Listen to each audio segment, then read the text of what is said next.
John, we've confirmed that there is a criminal investigation into this alleged theft of cyber tools from the CIA by Wikileaks. What can the White House tell us about the situation, particularly the fact that it seems like there's another leak from the intelligence community that's on the scale of Edward Snowden? And can you assure the American people that none of these tools have ever been used against them?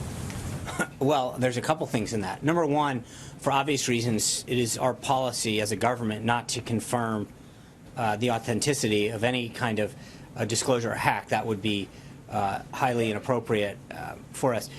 But, you know, all of these occurred under the last administration. That is important. All of these alleged issues. And I think it's interesting to have it asked this way about the damage that could have occurred or what tools could be used in light of what's been going on recently. I mean, we've had, you know, your own network's correspondent, James Rosen, had his phones, multiple phones, tapped. What is, you know, was that appropriate back then? I think there's a lot of concern out there about alleged leaks. I mean, there's two steps to this.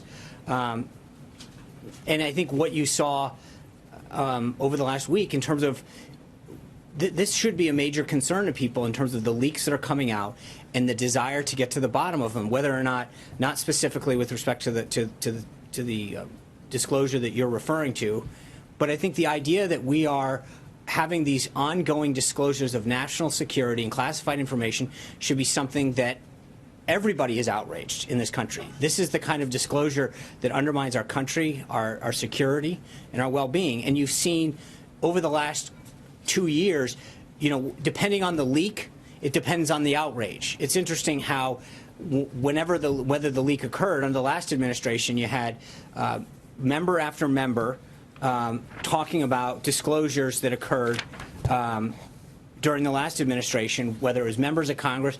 You know, Elijah Cummings expressed concern during the last administration in terms of the Americans that were, you know, when it dealt with Hillary Clinton, there was complete outrage about the leaks that occurred, members calling for investigations into the leaks. It's interesting how there is sort of a double standard with when the leaks occur, how much outrage there is. And so I do think it's important. While I don't want to get into confirming or denying this particular thing, I think it is interesting how different subjects are approached. This one, everyone is immediately rushing to, and there should be a lot more coverage of this. This alleged leak should concern every single American in terms of the impact it has on our national security. And can I ask something unrelated? Of course you can. Robin Shahini has been imprisoned in Iran since last October for collaborating with a hostile government, that government being the United States of America. He's on a hunger strike. Apparently his health is suffering.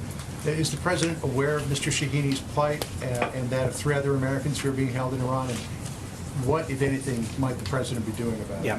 So obviously we're aware of the situation. In that particular case, I would refer you to the State Department. I wanted to go back to